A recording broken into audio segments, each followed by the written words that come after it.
Hello, welcome to Shop Talk. We're going to look at the Husqvarna 272 XP Chainsaw. 72 cc's, 4.4 cubic inch. Horsepower on that is 5.2.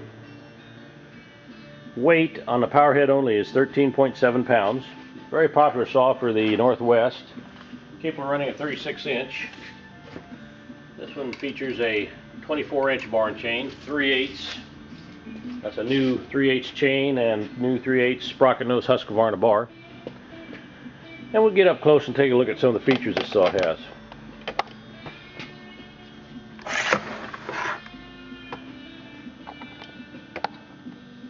Kill switch right here, easy to get at. Chokes on the opposite side. It's got the operator presence lever.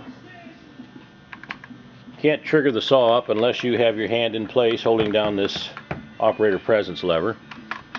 It's a safety feature if you had this saw sitting there idling on the ground and moving some limbs around or debris. You could possibly trigger up this saw and then you'd have a real handful, so it's there for a reason.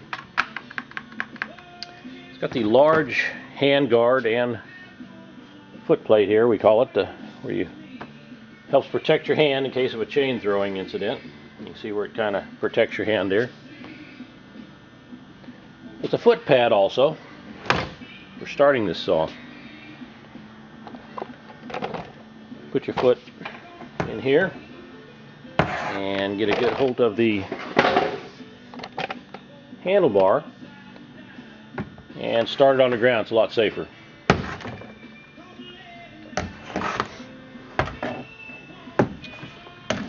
Got the side load on your oil and gas reservoir. Gas reservoir over here, and the oil reservoir is right up front there.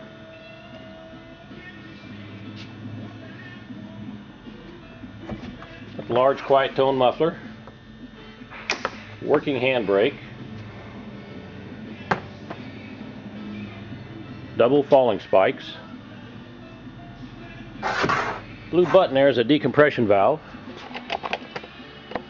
Right there. Makes it a lot easier starting this high compression engine. And those nice wrap handlebars everybody likes. Very nice, very clean saw. We'll go outside and make a cut with it now.